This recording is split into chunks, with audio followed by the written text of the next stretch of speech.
joining us. So no meeting of minds then between Boris Johnson and Nicola Sturgeon?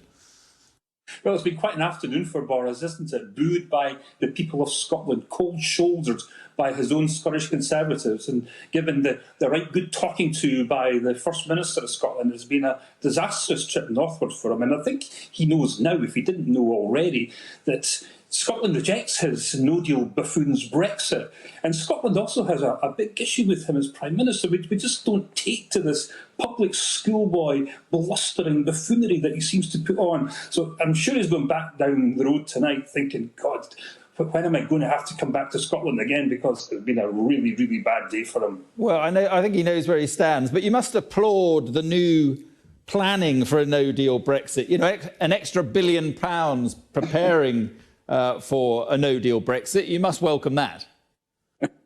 I'm going to do everything possible to ensure that this no-deal Brexit is not progressed through the House of Commons, and we in the SNP will be working cross-party to stop it. I mean, they're spending £100 million on a huge propaganda exercise to try and convince us this is good for us, when we know this will cost billions of pounds. In Scotland alone, where he was, 100,000 jobs will go. Each household would be hit by £2,300 per person. This is a disaster. And one thing in Scotland is that we are not prepared to put up with this, and we'll be looking at our constitutional options to ensure that we do not go down with this disastrous no-deal Brexit. Right. Well, I mean, if you really wanted to avoid a no-deal, you could have simply voted for Theresa May's deal. Well, you know, I mean, there's two really important things in Scotland that we have to ensure is protected. One is our membership in the single market, so important for Scottish trade and so important for Scottish exports. The second is freedom of movement. Our whole population growth and trends is predicated upon people coming from Eastern Europe.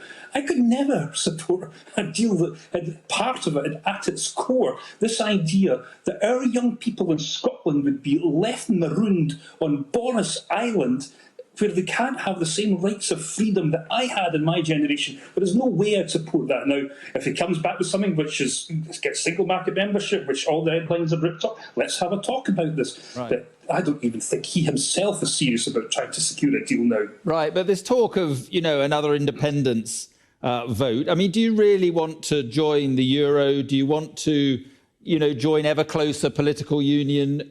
Do you want to lose control of fisheries, things like this? What I ideally want is just to go back to where we were a few months ago and not be discussing the prospect of leaving the European Union. The people of Scotland didn't want anything to do with this. We didn't return members of Parliament that were mandated to hold a referendum. We rejected triggering of Article 50. At no way down this line have we ever given our approval to this miserable project. And if we become an independent country, one of the first things that we will seek to secure is our renewed membership of the European Union. That is a place for modern, progressive, inclusive countries that relationships are important for. So, you know, I mean, we've been dragged out against the national collective will, but at some point that will be asserted. Right, but just finally, I mean, you must want a better deal with the EU. If you want to get that, you've got to be prepared to walk away. That's the clear strategy here. Do you not accept that?